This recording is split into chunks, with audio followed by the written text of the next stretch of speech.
Today we'll talk about the 4 types of weaknesses in chess, how to identify them and to make use of them. I'm Grandmaster Igor Smirnov, and let's go ahead and get started. Here is the very first position, and at first we'll talk about the most obvious type of weaknesses, a weak king of your opponent. Now, there are a couple common situations that triggers your ability to initiate an attack, and the first one is an exposed king. In other words, a king that is not sheltered by other pawns or pieces.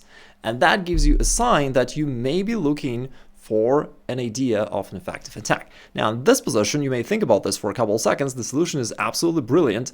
It's from the game between Reti against Tartakover, 2 famous players of the past, and White won the game with a stunning queen to d8 sacrifice. Black has to accept it, but then White follows with bishop g5, double check from the bishop and the rook, and the king can go 2 different ways, but in both cases that is a pretty impressive checkmate, delivered by a bishop, or in case the king goes here, by the rook. And it is not that sudden because we can see that the king was not surrounded by defenders and White found a way to make use of that.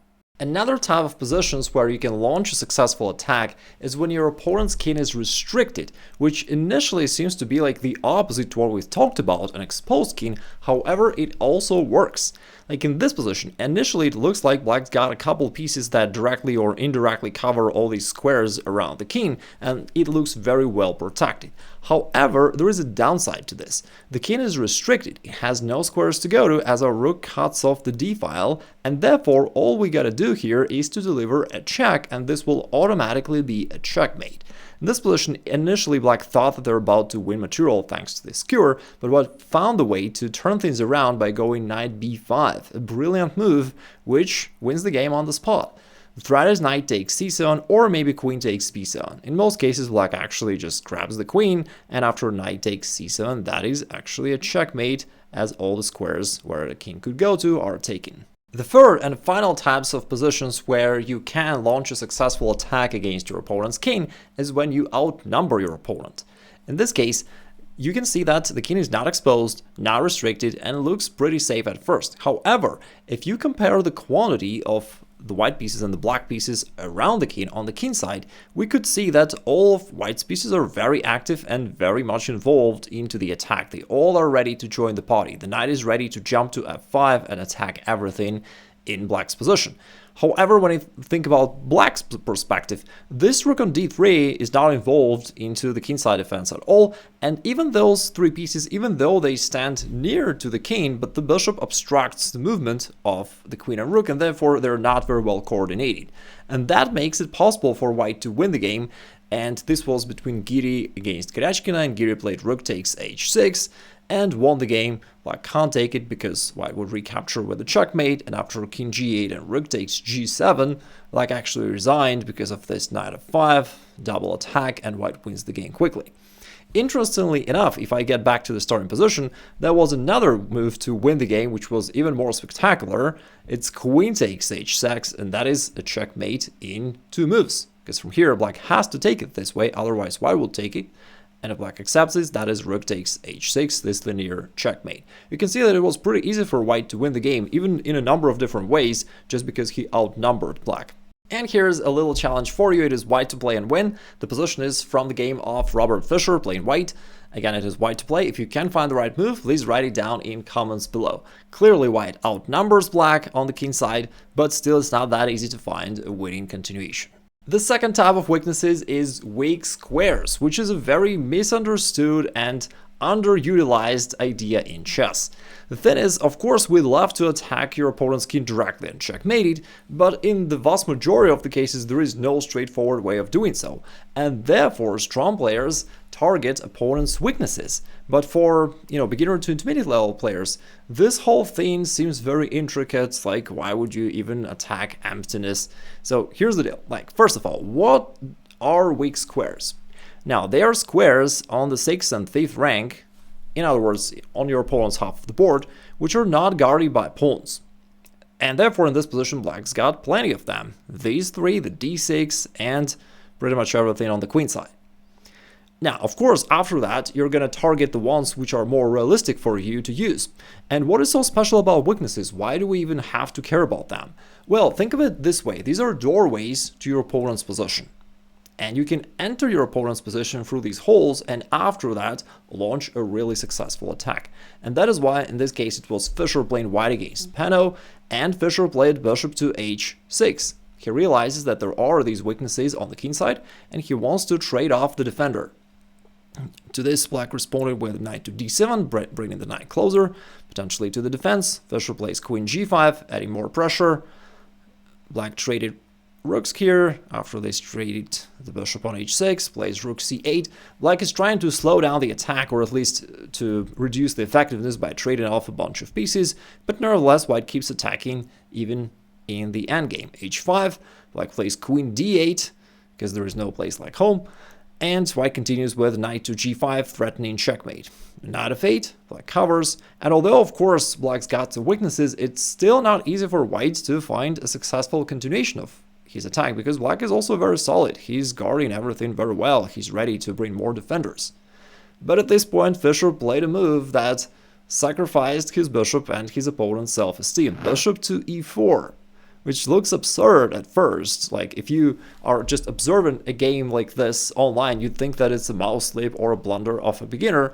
But of course, when Fischer plays it, you know there's something behind it. And the idea is we just involve the bishop into our attack. But if black captures it, then after knight takes e4, that is a real nightmare. These two knights are going to destroy everything. After any move of black, whatever they can do, knight f6, check, and after this you could take here or even here, and that is a checkmate. Taking it one step back, notice how effectively white used these weak squares for his pieces to bring them on opponent's half of the board and to launch a very serious attack.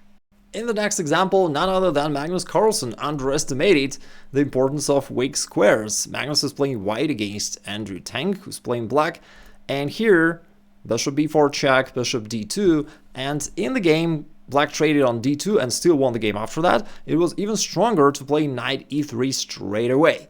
And here black beautifully utilizes this strong square, or in other words, weak square of their opponent, in order to put this knight to a monstrous square where it controls pretty much everything in their opponent's position and hits the queen straight away.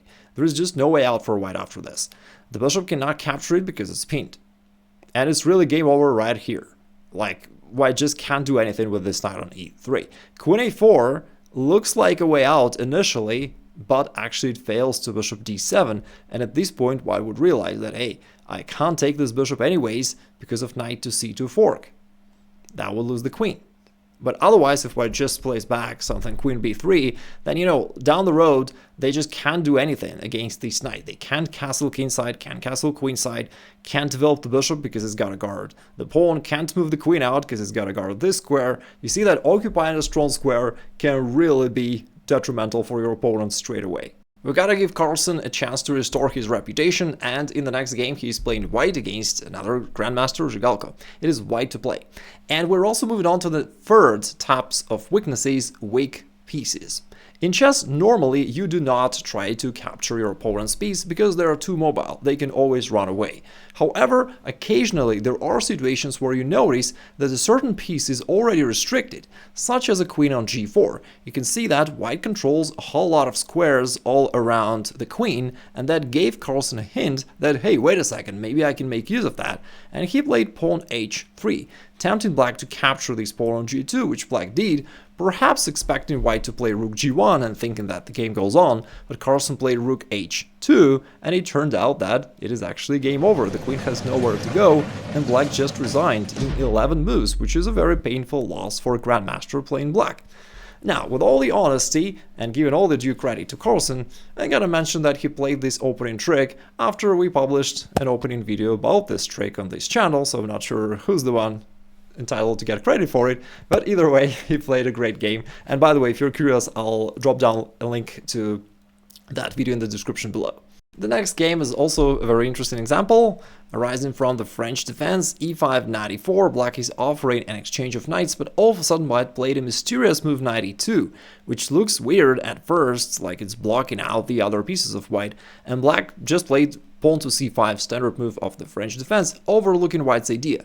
White realized that this knight does not have many squares to retreat to, and after f3 the only way is knight g5, but now after h4, that is over, the knight has nowhere to go, and white is able to capture it, gaining a winning position.